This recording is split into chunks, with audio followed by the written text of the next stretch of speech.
ऐसा ही आज भी एक बयान सामने आया है। आगामी चुनावों से पहले नेताओं के बिगड़ जाते हैं बोल, और आज आपको बताते हैं कि कैसे अमर्यादित भाषा का इस्तेमाल जेडीयू की तरफ से किया गया है। ललन सिंह ने पीएम मोदी के खिलाफ विवादित बयान दिया है। थोड़ी देर में हम आपको जरूर सुनवाएंगे कि जेडीयू अध्यक्ष ललन सिंह के बयान पर अब सियासी घमासान मचा हुआ है। आगामी चुनावों से पहले नेताओं के बिगड़े बोल नजर आ रहे हैं। फिलहाल आपको जानकारी दे रहे हैं कि ललन सिंह ने प्रधानमंत्री नरेंद्र मोदी पर सीधा कटाक्ष किया है, और कटाक्ष करते हुए उन्होंने कहा है कि प्रधानमंत्री नरेंद्र मोदी जो कर रहे हैं वो सही नहीं है।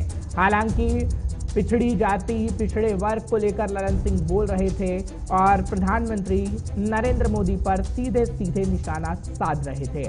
आपको इसके मायने समझाएंगे कि आखिर इसके मायने क्या है, और जानकारी तो हम आपको दे ही रहे हैं, लेकिन आप सुनिए कि ललन सिंह क्या कुछ कह रहे हैं। फिर आपको सियासी मायने भी समझाएंगे और बताएंगे कि चुनावों के समय में आखिर कैसे नेताजी के बोल बिगड़ जाते हैं। थोड़ी देर में बस हम आपको सुनवाते हैं कि ललन सिंह की तरफ से क्या कुछ कहा गया है, क्योंकि आपको याद होगा कि ये पहली बार नहीं है। अभी प्रधानमंत्री नरेंद्र मोदी हाल ही में गुजरात के अंदर गए थे, तो गुजरात के अंदर उन्होंने बोला कि किस तरीके से कांग्रेस पार्टी ने उनके लिए अपशब्दों का इस्तेमाल किया, और यही बातें 2017 के अंदर भी प्रधानमंत्री नरेंद्र मोदी की तरफ से की गई थी। यानी 2017 में भी जीत हासिल की गई थी बीजेपी की तरफ से। लेकिन क्या जब अब 2022 के अंदर चुनाव होने जा रहा है गुजरात के अंदर, हालांकि तारीखों का ऐलान सिर्फ हिमाचल प्रदेश के लिए हुआ है, तो क्या इन बिगड़े बोल की वजह से बीजेपी को फायदा हो जाएगा, और क्या वाकई हम देखेंगे कि आगे आने वाले समय में सियासत में जो ये बिगड़े बोल देखने को मिलते हैं, कितना दफा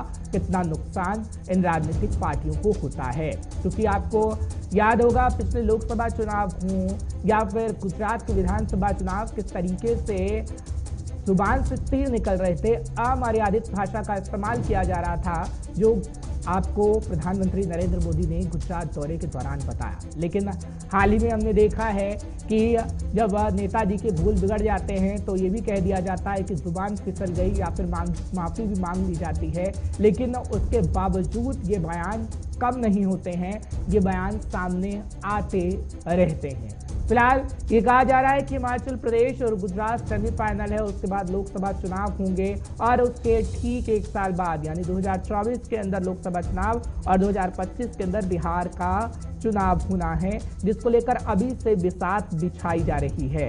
फिलहाल ये कहा जा रहा है कि जब ललन सिंह की तरफ से ये बयान सामने आया, जो थोड़ी देर में हम आपको सुनवाएंगे कि उनकी तरफ से क्या कुछ कहा गया है, उसके ठीक बाद बीजेपी नेता रविशंकर प्रसाद का भी पलटवार सामने आया, और रविशंकर प्रसाद की तरफ से कहा गया कि प्रधानमंत्री नरेंद्र मोदी के लिए जो अमर्यादित भाषा का इस्तेमाल किया जा रहा है वो सही नहीं है, और ये दिखाता है कि बिहार के अंदर पिछड़े लोगों के लिए कितनी नफरत जेडीयू के अंदर भरी हुई है।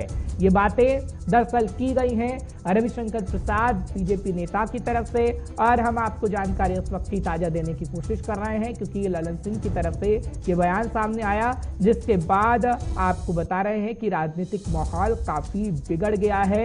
और ललन सिंह ने जब प्रधानमंत्री नरेंद्र मोदी पर इन शब्दों का इस्तेमाल किया है, उसके बाद कई और नेताओं के बयान भी सामने आ रहे हैं। फिलहाल सियासी घमासान इसी बयान पर मचा हुआ है, और इसी बयान पर आज हम पूरी डिबेट रखेंगे, यानी चर्चा करेंगे, और कुछ खास मेहमानों को भी हमने इनवाइट किया है। थोड़ी देर के अंदर उनसे भी आपकी मुलाकात जरूर करवाएंगे और आपको बताएंगे कि आखिर उन नेताओं का क्या कहना है, क्योंकि वही नेता हमारे साथ जुड़ेंगे जो बता पाएंगे कि आखिर बिगड़े बोल क्यों ऐसे समय में नजर आते हैं जब चुनाव होने वाले होते हैं। हालांकि आपको याद होगा कि पिछले दिनों जब उत्तराखंड के चुनाव हुए थे, उत्तर प्रदेश के चुनाव हुए थे, पंजाब के चुनाव हुए थे, तब भी ऐसे ही नेताजी के बिगड़े बोल नजर आ रहे थे, जिसके ऊपर भी बहुत राजनीति हुई, चाहे तो उत्तराखंड हो, उत्तर प्रदेश हो या फिर पंजाब हो। लेकिन एक बार फिर से जब बिहार के अंदर जेडीयू के ललन सिंह की तरफ से, जो जेडीयू के अध्यक्ष हैं, उनकी तरफ से बयान दिया गया प्रधानमंत्री नरेंद्र मोदी को लेकर, तो खलबली मच गई,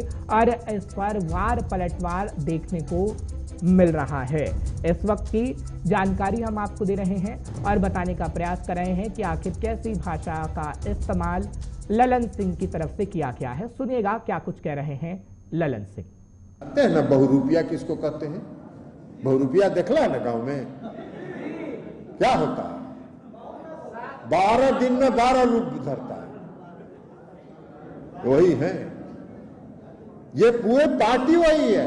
अभी मुख्यमंत्री बने गुजरात के, तब इन्होंने अपने समाज को पिछड़ा वर्ग में शामिल कर लिया। तो डुप्लीकेट है, या ओरिजिनल कहां से आता? चाय बनाने तो आता ही नहीं है, तो चाय बेचेगा कहां से? चाय बनाने आता है हमको? तो इसलिए ये ढोंगी को अब एक्सपोज